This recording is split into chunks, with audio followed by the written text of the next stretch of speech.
Bonjour, je suis avec Ludivine Bouix, coordinatrice des contenus digitaux chez Crouzet Innovista Sensor. Et on va essayer de discuter un petit peu aujourd'hui du rôle d'une coordinatrice des contenus digitaux dans une entreprise industrielle qui fait quand même plus de 1000 salariés pour le groupe. Et puis parler un peu de tes challenges, de ton parcours, et puis de ce que tu voudras partager avec nous. Bien sûr, avec Ludivine, plaisir. bienvenue. Merci de l'invitation. Bonjour Karim, bonjour à tous. Est-ce que tu peux un petit peu te présenter, nous dire un peu quel est ton job aujourd'hui chez Innovista? Oui. Alors mon job que tu as eu un peu du mal à dire, c'est vrai que c'est pas une étiquette courante. En fait, c'est assez vite résumé. J'assiste les personnes pour la création de contenu et je suis chargée de trouver la meilleure façon de le diffuser. D'accord. Donc, par exemple, si on a un événement ou un lancement de produit, comment choisir le meilleur support, le meilleur média pour arriver à avoir une campagne cross-canal et avoir le message diffusé de la meilleure façon possible. Ok, donc tu ne t'occupes pas de la rédaction en elle-même des contenus Ça peut m'arriver aussi, Ok, ça peut m'arriver aussi sur notamment le blog ou l'assistance pour quand on crée des webinaires par exemple. Voilà. d'accord. C'est quelque chose qui est nouveau dans l'entreprise ou c'est un poste qui existait avant ton arrivée? C'est un poste qui a évolué, on va dire, avec mon arrivée, D'accord. puisque rapidement, moi j'ai un parcours, j'ai fait un court passage dans l'enseignement déjà. J'ai derrière moi ensuite 8 ans d'expérience en administration des ventes export. Ok, Et puis à un moment donné où j'ai fait une reconversion en fait, et c'est à ce moment-là qu'on qu'on s'est s'est fait connus, croiser, ouais. voilà. Et c'est là que je me suis tournée vers la communication. Je suis arrivée d'abord uniquement sur des missions pour les réseaux sociaux et pour les campagnes emailing, Mhm. où on avait déjà une idée un peu de canaux différents. Et puis petit à petit, ça s'est structuré avec des campagnes digitales. Et aujourd'hui, voilà, c'est un échelon supplémentaire. Ok. Tu étais dans l'export, l'administration des ventes export dans le secteur industriel déjà ou c'était Euh, quelque chose de différent? Ça peut être lié à de l'industriel, mais c'était quand même de la C'était- cosmétique. Donc il y a D'accord, une ok. part effectivement industrielle en amont, mais au final, le produit, quand on est une nana, c'est un peu plus fun. Mais c'est un peu plus J'imagine, ouais, facile. j'imagine. Mais voilà, après, c'est vrai que la communication s'adapte à tout type d'industrie, donc c'est Ok. bien. Euh, Comment, justement, donc le poste, ce que j'ai compris, n'existait pas. Enfin, Mm. pour être très honnête avec toi, je crois pas avoir vu beaucoup d'entreprises où il y a des postes de coordinateur des contenus digitaux. Ouais. Enfin, en tout cas, à ma connaissance. C'est quoi la différence, par exemple, avec un responsable marketing ou un responsable marketing et sales tel qu'on les trouve d'habitude, peut-être dans des boîtes un peu plus petites, je Ouais, sais pas. alors une particularité déjà, c'est que moi je suis pas du côté marketing, je suis du D'accord. côté communication, Communication. service communication, même si effectivement de plus en plus ce que je fais se rapproche du marketing, puisque là on est vraiment sur le développement de content marketing. Mhm. Ensuite, c'est vrai que ce titre-là effectivement est pas courant, il peut se rapprocher parfois de ce qu'on appelle les social media managers. En D'accord. fait, voilà, Ok. c'est, Ça m'intéresse, communication. Donc, on sépare les deux, communication, marketing. ouais. Je crois que c'est le cas aussi dans pas mal d'entreprises. C'est quoi un peu ta vision des choses? Est-ce que tu penses que c'est une bonne chose d'avoir segmenté comme ça les, les parties marketing, de séparer un peu la partie marketing et communication? Et est-ce que ça pose des challenges dans ton travail au quotidien en tant que Ouais. coordinatrice? Alors, est-ce que c'est bien ou pas? Je sais pas. Je pense que c'est une façon différente de voir les choses. C'est vrai que le côté, notamment par l'arrivée des réseaux sociaux, Hmm. ça nous a obligés à modifier la technique de communication et la façon de faire. Et comme moi j'étais d'abord sur les réseaux sociaux, forcément à la com. Donc aujourd'hui, la façon de travailler évolue parce que aussi le marché et le marketing Ouais. aussi demandent cette évolution-là. Donc c'est toujours du côté communication, mais les frontières commencent un petit peu S'atténuer, ouais. voilà, Les silos, s'atténuer et on travaille de plus en plus ensemble. En termes de challenge, oui, ça en amène pas mal, puisque c'est vrai que le fait d'évoluer sur du content marketing, et je pense que là on n'est pas les seuls, c'est de façon générale dans les entreprises Hmm. Hmm. industrielles, il y a un gros effort de transformation qui doit être fait. Beaucoup de dirigeants ont conscience que la transformation digitale est nécessaire. Elle est par contre sur le terrain pas toujours facile à mettre en œuvre. Je pense notamment, alors après on a nous dans le marketing des gros mots on dirait, tels que l'inbound ou le social selling, qui pour des personnes qui sont pas novices, qui sont novices peuvent être un petit peu déroutants. Donc on a déjà un travail de communication justement, d'éducation, pour familiariser les gens avec tout ça, les familiariser à la transformation de leur métier aussi. Alors ça se fait avec plus ou moins de facilité. Bon, il y a le fait de gérer un changement qui n'est pas toujours simple forcément. Et puis c'est des choses nouvelles, quoi. Donc c'est des choses nouvelles vers lesquelles on doit aller. Donc de façon générale, les personnes comprennent assez facilement que c'est effectivement là où elles doivent aller. Pourquoi elles doivent y aller. Après, le comment est plus difficile parfois à mettre en œuvre. Voilà. Alors, justement sur les contenus, ton boulot c'est vraiment de coordonner un peu la production de tous ces types de contenus. Et puis tu l'as bien dit, il n'y a pas que des billets de blog, il y a aussi des webinaires et des vidéos. J'imagine que vous variez un peu le type de support, le type de contenu.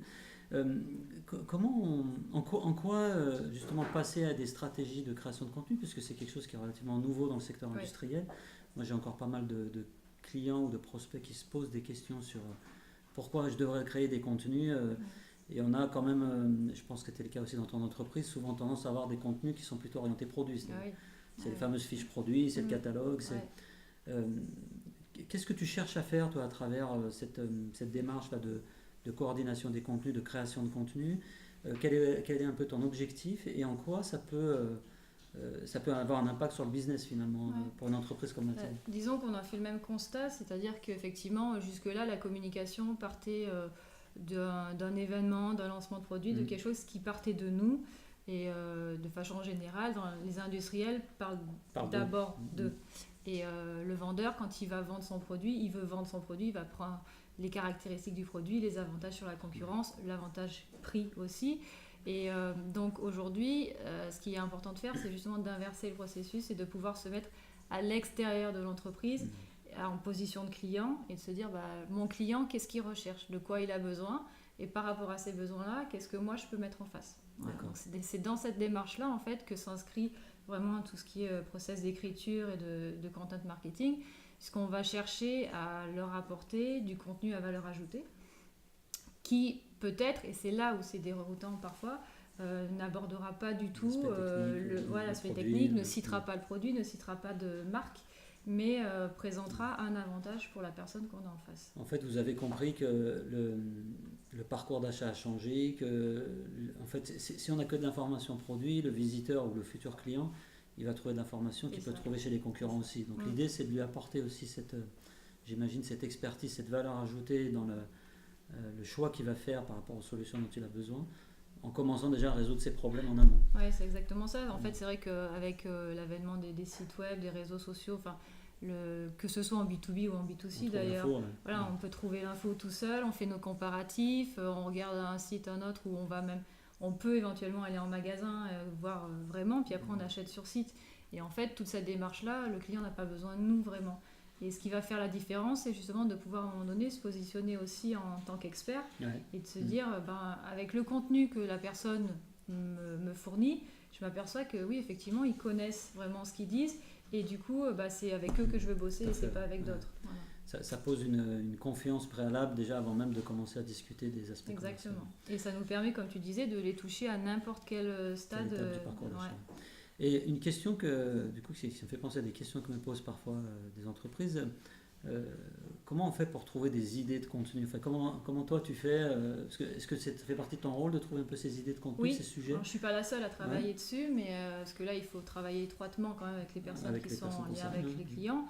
Donc, de façon générale, il faut tenir compte du client. Donc, ça veut dire qu'il va falloir être à l'écoute de ses besoins, donc soit par des enquêtes, des interviews aussi, vraiment se pencher sur ce qu'il recherche.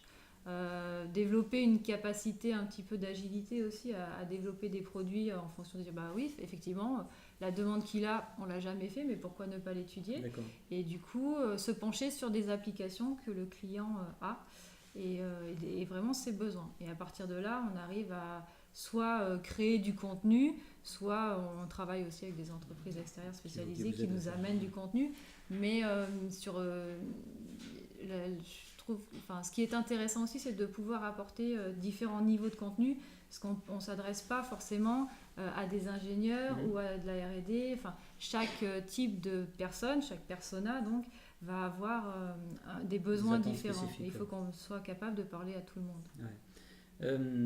Donc vous trouvez les idées de contenu par rapport à des interviews, des discussions avec les clients. Donc j'imagine que les commerciaux, ou en tout cas la partie sales, a un rôle important en termes de remontée. Ou est-ce que vous, au service communication, vous avez l'occasion d'avoir des contacts directs avec comment vous faites pour avoir justement ces problématiques? En plus, j'imagine que tu n'es pas technicienne, donc tu n'as pas forcément la connaissance métier. Ouais. Donc comment tu fais pour justement essayer de sentir, de faire remonter ça et pour que ça arrive bien là où ça doit arriver? C'est parfois compliqué parce que justement, comme tu dis, ceux qui sont vraiment en lien avec le client, c'est les ventes.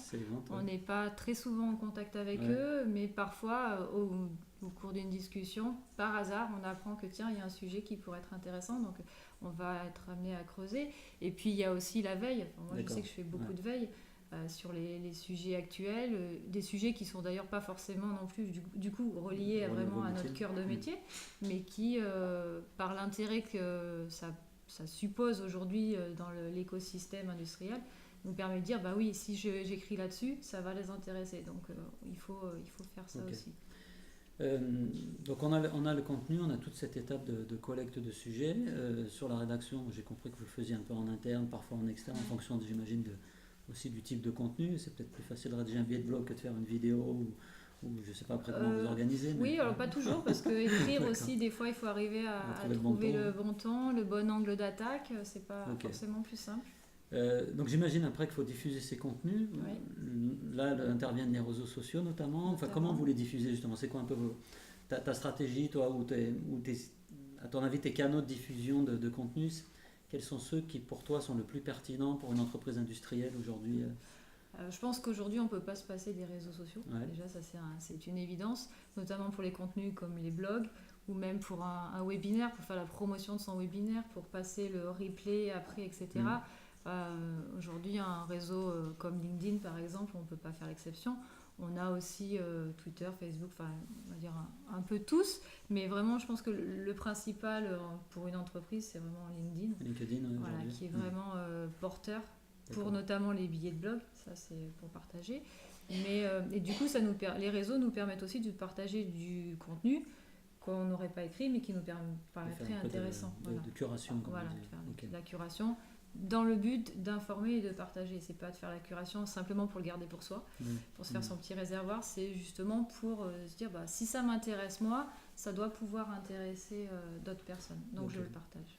Il y a un risque qui est souvent évoqué quand des entreprises veulent se lancer dans les stratégies de contenu, c'est le fait de donner des contenus à la concurrence. Qu'est-ce que tu penses de cette remarque? Moi, il y a des prospects qui me disent des fois mais si je commence à écrire là-dessus, j'ai peur que mes concurrents commencent à voir. Est-ce que toi, tu as eu affaire à ce type de frein en interne? Est-ce que c'est quelque chose auquel, finalement, peut-être qui n'a pas été du tout relevé non, c'est pas quelque chose qui m'a été remonté. Après, c'est vrai, le fait justement de se positionner, de se dire on n'est pas centré sur nous, on est centré sur les choses qui pourraient intéresser nos clients. À la limite, qu'ils soient intéressés par un article qui est écrit chez nous ou qui est écrit chez le concurrent, c'est pas très grave. C'est pas très grave, voilà. Les articles sont pas là non plus pour révéler l'innovation, le dernier développement sur lequel travaille la R&D, c'est pas ça non plus. C'est juste pour avoir une parole d'expert dans les segments qu'on maîtrise, là où vraiment on est bon, quoi. Donc ça fait combien de temps que vous avez commencé ce type de démarche maintenant? Ça fait un peu moins d'1 an. D'accord. On a évolué sur 3 ans, mais vraiment la stratégie de content, elle date du début d'année. Il est peut-être un peu tôt pour mesurer un peu les résultats, mais en tout cas, quel type de challenge tu as dû relever justement pour mettre en place tout ça? Alors, le principal challenge par rapport à l'écriture, c'est ça, c'est ce dont on parlait, c'est d'arriver à positionner les gens à l'extérieur de l'entreprise. Parce qu'on est dans forcément, on va pas se cacher, quel que soit le type de contenu, quel que soit ce qu'on met en place, le but ultime, c'est de faire du business et c'est de vendre. Voilà. Sauf que ça, c'est le but ultime. Mais entre-temps, il faut qu'on nourrisse, on va dire, le client, enfin, du prospect jusqu'au client, l'ambassadeur, etc. Et donc la première chose, c'est de se dire, en gros, je sors de mon corps, je sors de mon entreprise et je suis plus à la com, je suis maintenant un client et voilà. Et qu'est-ce qui va m'intéresser, qu'est-ce qui fait que je vais ramener du trafic sur mon site internet, que la personne va télécharger mes documents, aller voir mon blog, etc. Ouais. Donc ça, c'est le plus gros challenge au départ. Et pourquoi ? Parce que c'était une culture, bon, c'est un peu le cas globalement dans le secteur industriel, on a quand même une culture très auto-centrée sur nos produits, nos solutions, nos métiers. C'est exactement ça, c'est la culture du catalogue, on va dire. Okay. Il fallait sortir de la culture du catalogue. Venez voir nos moteurs, venez voir nos produits. Donc c'est des mentalités, c'est des habitudes de travail qui ont été prises aussi et de communication. Donc c'est un gros challenge au départ pour inverser ces mentalités-là. Ok. Donc ce gros challenge-là, il y avait, j'imagine, d'autres opérations marketing qui étaient conduites, qui sont d'ailleurs certainement toujours conduites dans l'entreprise. Est-ce que tu as réussi à intégrer ces opérations-là ou c'est peut-être du marketing offline un peu plus classique, je pense à des salons ou des opérations de marketing plus classiques. Alors, Est-ce que ça te fournit ça des idées de contenu ? Est-ce que tu arrives à exploiter ça dans ta stratégie ou En fait, l'idée, c'est pas de balayer complètement tout ce qui avait été fait avant et de plus faire de ce que moi j'appellerais la communication traditionnelle. Il faut arriver à trouver le savant dosage entre les deux. Donc forcément, les salons continuent à être importants. Et puis, les vendeurs, tu peux pas leur enlever les salons, c'est pas possible. C'est le même moment de l'année où ils rencontrent. Faut qu'on en discute quand même. Ils en ont besoin. En tout cas, ils disent en avoir besoin. Ils en ont besoin. Après, tu peux digitaliser les contenus, tu peux donner, justement, dans ce qu'on disait tout à l'heure, où la personne, elle va chercher son contenu elle-même. Tu peux très bien être amené à mettre de plus en plus de documents techniques en ligne. Bon, là, on retrouve ce qu'on disait tout à l'heure. Est-ce que l'entreprise qui fait ce choix-là, est-ce qu'elle ne s'expose pas à la concurrence, etc. Ça, c'est des choix qui sont faits. Mais du coup, tu apportes plus en plus de contenu digital aux clients, mais sans pour autant balayer complètement ce que tu faisais avant. La vraie vie, quoi. Voilà, il y en a besoin aussi. Mais c'est vrai que petit à petit, le digital va prendre de plus en plus d'importance. Donc là, ça fait un petit moment que vous avez commencé. Comment tu mesures justement les retombées ? Parce que c'est aussi un des points un peu sensibles. Comment on peut mesurer les retombées de l'activité sur les réseaux sociaux, sur la création de contenu ? Parfois, c'est un peu délicat parce qu'il y a aussi un objectif, j'imagine, de branding, quoi, de global d'audience. Donc on ne cherche peut-être pas forcément à mesurer précisément les taux de conversion de chacun des trucs, même si on peut être parfois un peu obsédé par ça. Est-ce que ça, c'est une difficulté que tu rencontres ? Est-ce que c'est compris aussi par les équipes dans l'entreprise que parfois, peut-être qu'on ne peut pas tout mesurer, en tout cas pas tout quantifier avec du dollar derrière, du retour sur investissement. Est-ce que tu as eu ce challenge-là ? Pas trop encore, parce que comme on est un peu quand même au démarrage, si tu veux, aujourd'hui on est plus sur trouver le rythme de croisière et avoir notre contenu, que faire que tout ça, que tout ça fonctionne et que les gens comprennent pourquoi on va là-dedans et pourquoi c'est important. Qu'on ne soit pas les seuls, si c'est pas porté que par la communication, ça doit être vraiment partagé aussi par les ventes, le marketing, Et donc aujourd'hui, on n'en est pas encore à calculer un ROI, sur les actions. Mais ça viendra. Je pense qu'il y a une phase de toute façon de mise en place qui peut durer plusieurs mois et il ne faut pas s'attendre non plus à du ROI sur ce type de stratégie, on est plutôt sur du long terme. On ne va pas chercher à avoir un retour sur investissement sur les 10 premiers blogs qu'on a publiés ou sur... Il faut comprendre que ça s'inscrit dans du long terme. Et en même temps, on reste quand même attentif en se disant tiens, j'ai publié tel contenu, est-ce qu'il a mieux marché ? C'est vrai qu'on a déjà des résultats où on s'aperçoit que des contenus de blog vont mieux fonctionner qu'un contenu partagé sur LinkedIn qui viendrait d'une source externe. Donc c'est qu'il y a quand même un intérêt. Ça, c'est un point intéressant, c'est que souvent les contenus qui marchent le mieux, en tout cas nous on le voit chez nos propres contenus et chez ce qu'on fait pour nos clients, c'est quand le contenu traduit une vraie valeur ajoutée, une vraie expertise. En fait, très souvent, c'est ces contenus-là qui fonctionnent. Quand on livre des choses que seuls nous pouvons livrer, donc par exemple, typiquement sur une entreprise comme la vôtre, une expertise propre à Innovista, à un moment donné, vous partagez ça. Je pense que les gens, quand ils tombent sur ce type de contenu, ont conscience qu'il y a quelque chose de spécifique ici et qu'ils ne trouveront pas ailleurs. Et c'est les contenus les plus difficiles à produire. Parce que le reste des contenus, on les trouve sur Internet d'ailleurs. On peut Mais je pense que c'est dans cette direction-là qu'il faut aller. Et ça ne m'étonnerait pas que ces contenus-là fonctionnent mieux que les autres chez oui. Et puis en plus, ils suscitent de l'intérêt aussi en interne, parce que les gens commencent à être curieux. Voilà. Les gens sont curieux, ceux qui participent, comme tu dis, sont valorisés. Et puis au bout d'un moment, ils demandent qu'à y retourner. C'est quoi un peu les ingrédients qui font que ça peut marcher, la mise en place de ce type de stratégie? Enfin, qu'est-ce qui, à ton avis, a facilité les choses ou au contraire risque de les freiner? À quoi il faut faire attention quand on lance une stratégie de content marketing dans une entreprise industrielle? Pour moi, une des premières nécessités, c'est de savoir déjà à qui on parle. D'accord. Pour pouvoir justement leur donner le bon contenu et connaître leurs attentes, à quel moment du process de vente ils se situent et en fonction du coup être capable d'adapter les contenus qu'on a. Ensuite, il faut que ce soit quelque chose qui est partagé, c'est-à-dire qu'on ne peut pas le faire à une ou deux personnes.